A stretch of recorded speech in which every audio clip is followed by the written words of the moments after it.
everyone, and welcome to another episode of Randy Prizzle Predicts with me, obviously, Randy P. Now, obviously, going to get straight into it. We're going to see this week, well, me, not we, there's no we involved, no one else is here apart from me.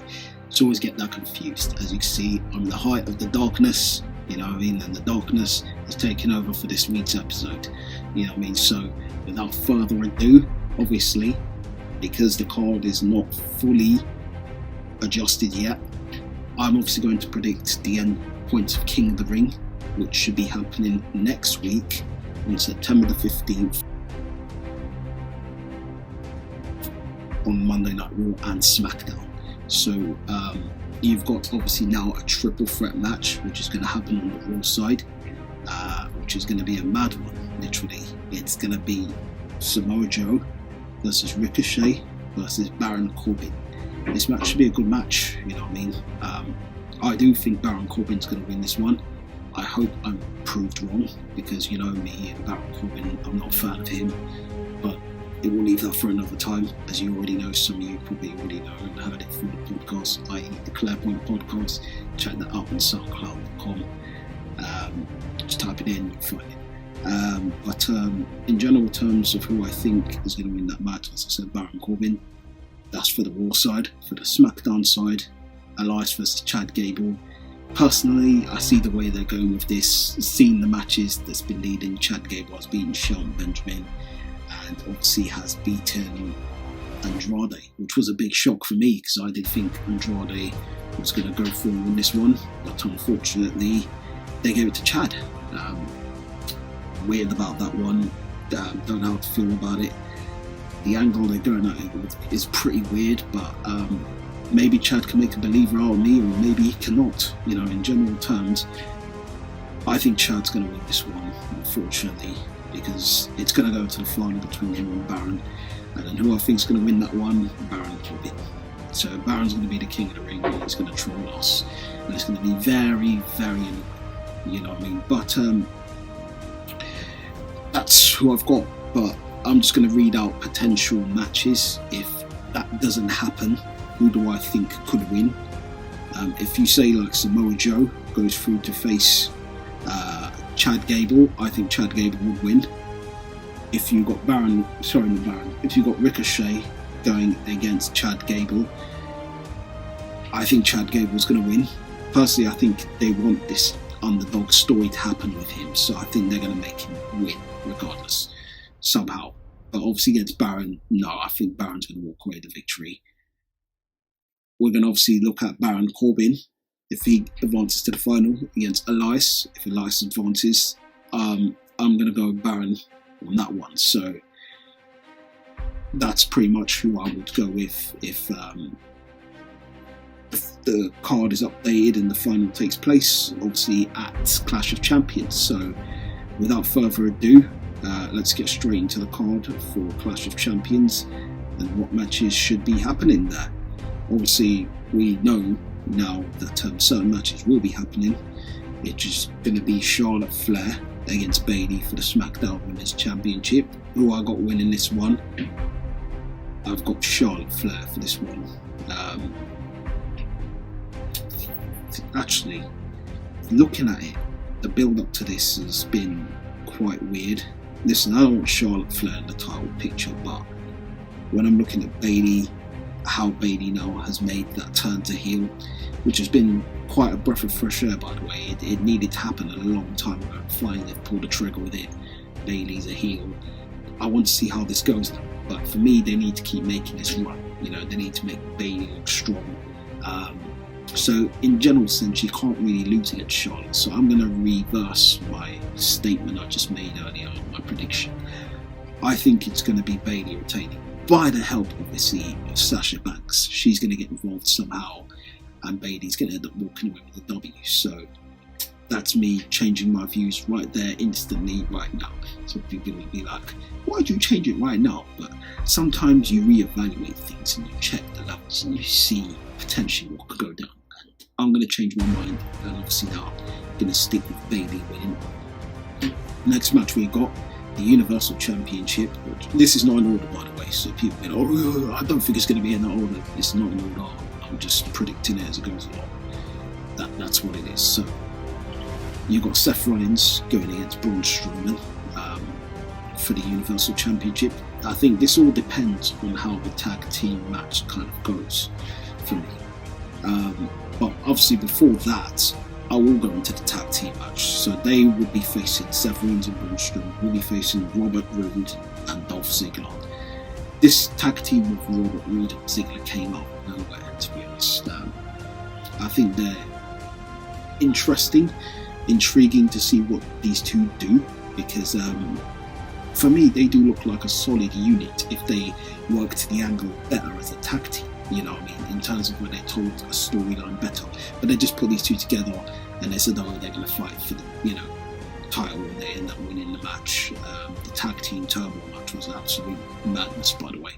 It just literally was bad, that was probably boring, really one of the most boring segments in the Raw. But they ended up winning. I kind of knew it from when I saw it all happen that these two were going to walk away with the win. Generally interesting to see. I would have liked to see some backstory to how these two formed a team. It should have happened, and hopefully, as I said, these two down the line do end up joining the OC, becoming a faction with the club, and they form a mega unit of a powerhouse, of a big stable, because there needs to be another big stable in WWE. We've got the Undisputed Era on NXT. We've got the Imperium, which is obviously on NXT UK. We need someone on the main brands to really run things, and if we get a big stable with the OC and Bobby Roode and Dolph Ziggler being in that stable, what I thought have been still massively underused, I think that could really elevate these guys to better heights. So I would want to see that. But in terms of who do I think is going to win this match,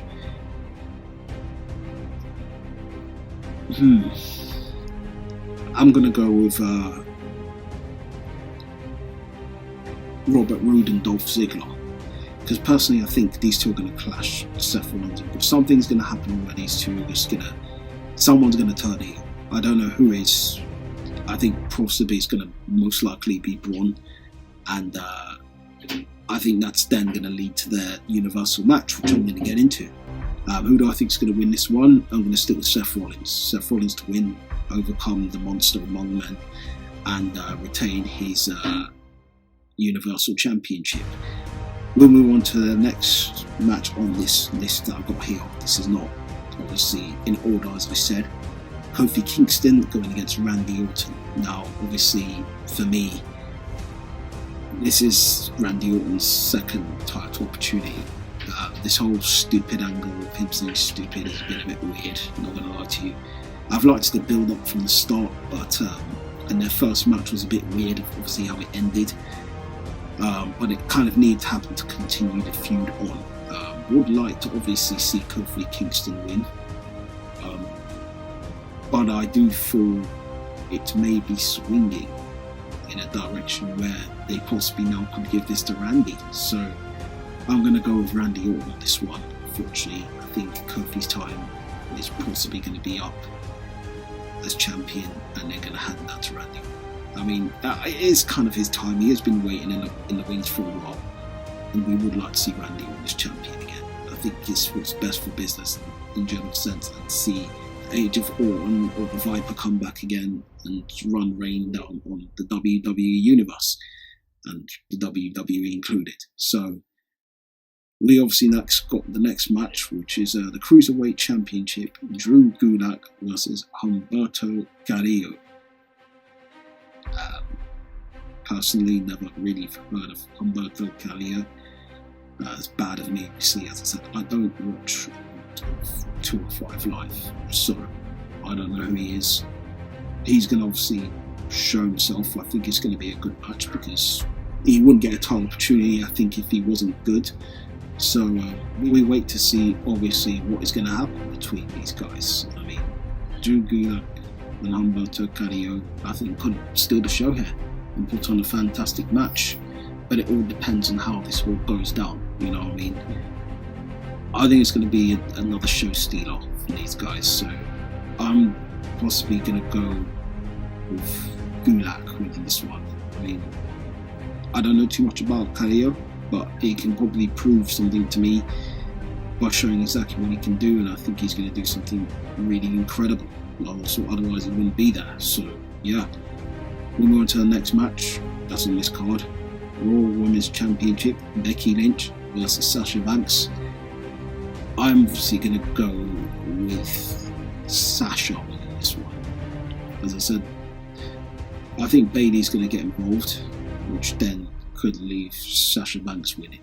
But then I'm thinking about it could be too early for Sasha to win this title. I think by hook or by crook, Becky might retain, to be honest. I'm going to change my mind again. Like, people are like, change it again, you idiot. But I'm going to change it again because I do feel like somehow Becky's going to escape the title. It's going to be a beatdown. Sasha's going to beat her down. Sasha's going to absolutely kick the crap out of her. She's going to be left on the floor looking at dirt most of the times.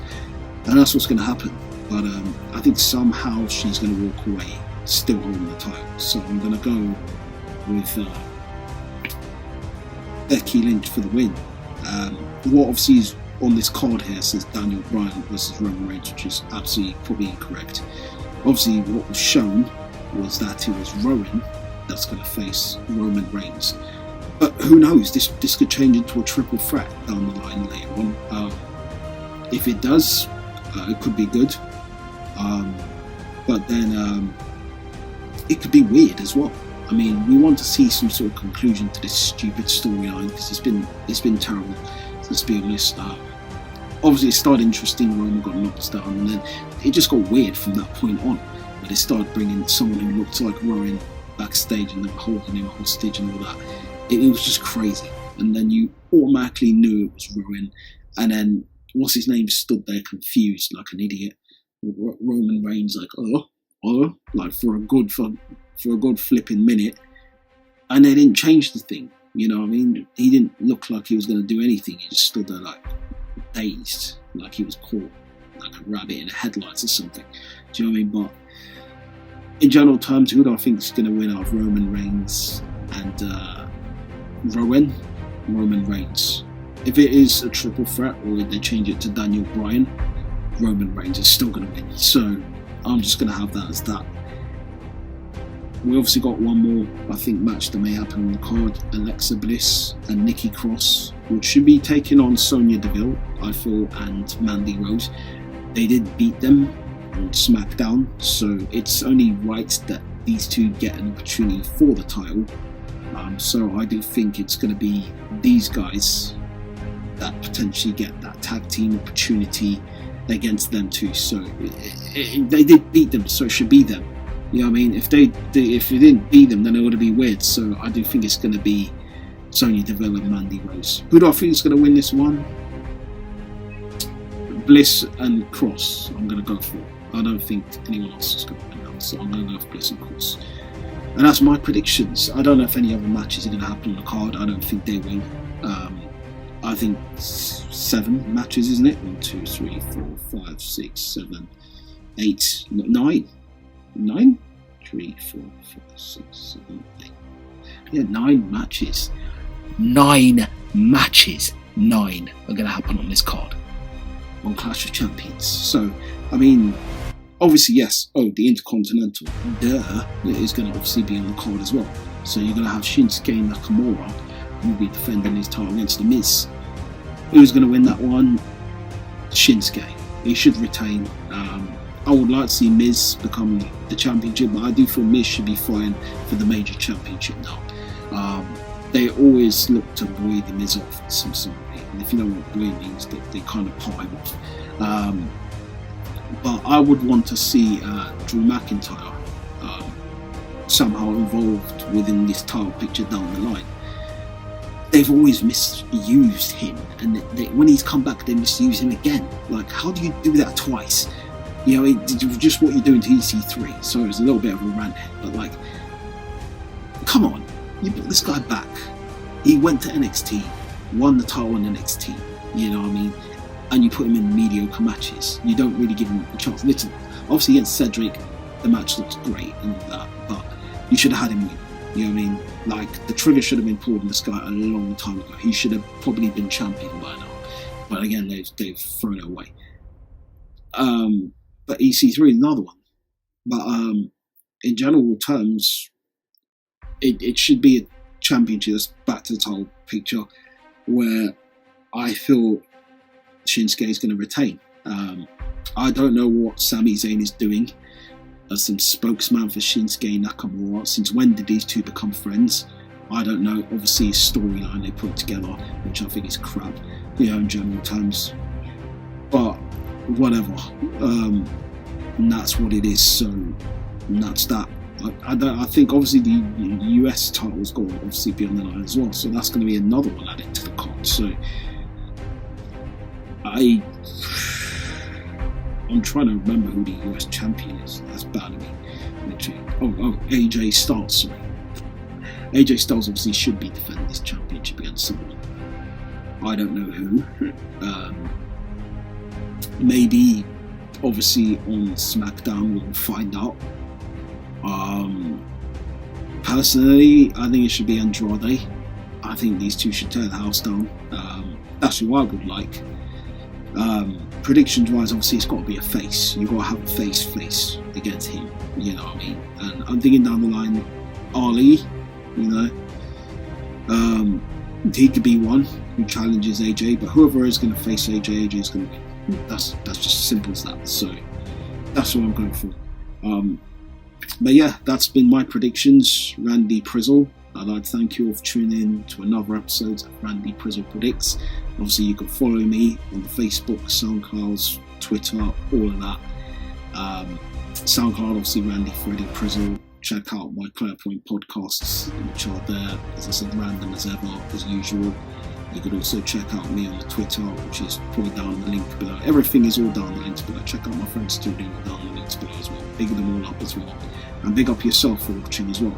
Thank you for tuning into this episode, and I'll see you next time, probably for another episode of Randy Prizzle Predicts or some other thing that should be on there. So, peace, love, unity, have fun, and have a good one. Later.